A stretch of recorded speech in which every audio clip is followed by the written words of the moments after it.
Digital banking और वित्तीय समावेशन की दिशा में भारत ने अहम कदम उठाए हैं। इस दिशा में इंडिया पोस्ट पेमेंट्स बैंक एक साइलेंट गेम चेंजर साबित हुआ है।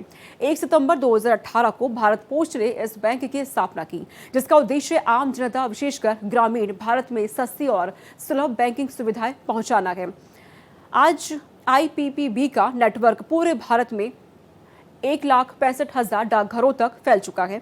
इसके पास 12 करोड़ से अधिक ग्राहक हैं, जिनमें 80% ग्रामीण और 59% महिलाएं शामिल हैं। ये बैंक ग्रामीण भारत में वित्तीय समावेशन का एक वास्तविक उदाहरण बन चुका है। IPPB digital saving account bank account के साथ ही स्वास्थ्य लाभ, डायरेक्ट बेनिफिट ट्रांसफर, पेंशन भुगतान और क्रेडिट सुविधा जैसी सेवाएं प्रदान करता है।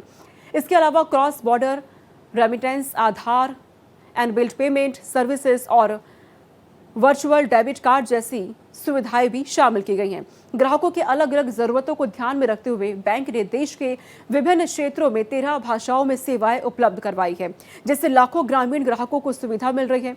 बैंक की 8वें स्थापना दिवस पर आईपीपीबी के चेयरमैन वंदिता कौल ने कहा कि आईपीपीबी ने यह साबित किया है कि वित्तीय समावेशन सिर्फ एक दृष्टिकोण नहीं, बल्कि वास्तविकता है। हमारी यूनिक पोस्टल बैंकिंग मॉडल ने ग्रामीण और अल्प संपन्न क्षेत्रों में लाखों भारतीयों को सशक्त बनाया है। पीएम मोदी ने भी इस उपलब्धि की तारीफ की है और कहा कि सरकारी प्रयासों के चलते हमारे डाकिया वित्तीय समावेशन के अग्रदूत बने हैं। साथ ही उन्होंने कहा कि एट इंडिया पोस्ट ऑफिस और एट आईपीपी ऑनलाइन के साथ भारत का डाक व्यवस्था अब विश्व का सबसे बड़ा डोर स्टेप बैंकिंग नेटवर्क बन चुका है, जो गरिमा और सशक्तिकरण सुनिश्चित करता है। भारत पोस्ट पेमेंट्स बैंक ने साबित कर दिया कि ग्रामीण क्षेत्रों में बैंकिंग सेवाओं को सीधे घर तक पहुंचाना न केवल संभव है, बल्कि ये एक वैश्विक उदाहरण बन चुका है।